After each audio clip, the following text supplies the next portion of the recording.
قل، اے نبی ان سے کہہ دیجئے، ان کان آباؤکم و ابناؤکم و اخوانکم و ازواجکم و عشیرتکم واموال اقترفتموها وتجارۃ تخشون کسادها ومساکن ترضونها احب الیکم من اللہ ورسولہ وجہاد فی سبیلہ فتربصوا حتی یاتی اللہ بامرہ واللہ لا یہدی القوم الفاسقین۔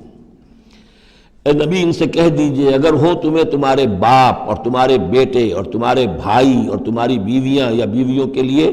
شوہر اور تمہاری برادری رشتہ دار، اور وہ مال جو تم نے بہت محنت سے کمائے ہیں، جمع کیے ہیں، وہ تجارت جس کے مندے کا تمہیں خطرہ رہتا ہے، ڈرتے رہتے ہو، اور وہ حویلیاں اور وہ محل جو تم نے بنائے ہیں تمہیں بہت پسند ہیں، مساکن ترضونہا، اگر یہ 8 چیزیں محبوب تر ہیں، احب الیکم، ان 8 کی محبت زیادہ ہے تمہارے دلوں میں، من اللہ و رسولہ و جہاد فی سبیلہ، اللہ کی محبت، رسول کی محبت، اللہ کی راہ میں جہاد کی محبت، اگر یہ 3 محبتیں کم ہیں، وہ زیادہ ہیں، فتربصوا، تو جاؤ انتظار کرو، دفع ہو جاؤ، فتربصوا، جاؤ انتظار کرو، حتی یاتی اللہ بامرہ، یہاں تک کہ اللہ اپنا فیصلہ سنا دے، واللہ لا یہدی القوم الفاسقین، اللہ ایسے فاسقوں کو راہیاب نہیں کرتا۔ بہت سخت آیت ہے، بہت اہم آیت ہے، بڑی کیٹیگوریکل ہے۔ ہر شخص اپنے باطن میں ایک ترازو نصب کرے، اپنے باطن میں، کسی اور کو نہ ناپیے تولیے، یہ اپنے آپ کو تولیے۔ بل الانسان علی نفسہ بصیرہ، انسان اپنے آپ سے خوب واقف ہے۔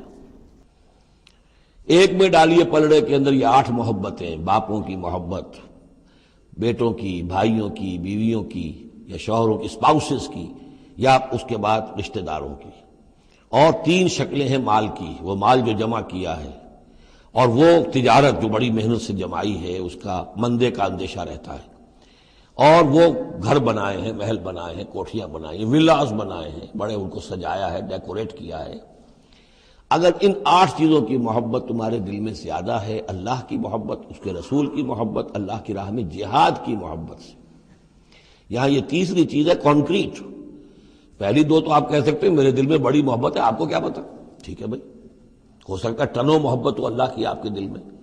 اور رسول کا بھی عشق ہو سکتا ہے کہ ٹنوں ہو آپ کے دل میں، لیکن تیسری محبت تو نظر آ جائے گی، اللہ کی راہ میں جہاد کی محبت کتنی ہے۔ اگر یہ 3 محبتیں ہلکی ہیں، وہ پلڑا بھاری ہے، فتربصوا حتی یاتی اللہ بامرہ، تو جاؤ انتظار کرو یہاں تک کہ اللہ اپنا فیصلہ سنا دے، اور اللہ ایسے فاسقوں کو، ایسے ناہنجاروں کو، ایسے سرکشوں کو اللہ تعالیٰ ہدایت نہیں دیتا۔ یہ سیلف اسیسمنٹ سکیم ہے، ہر شخص خود اپنا جائزہ لے، کہاں کھڑا ہے، اس کی ایلوکیشن آف ٹائم،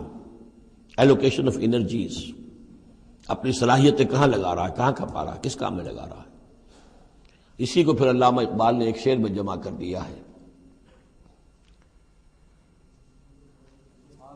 یہ مال و دولت دنیا، یہ رشتہ و پیوند، بتان وہم و گما، لا الہ الا اللہ۔ مال و دولت دنیا کی 3 شکلیں،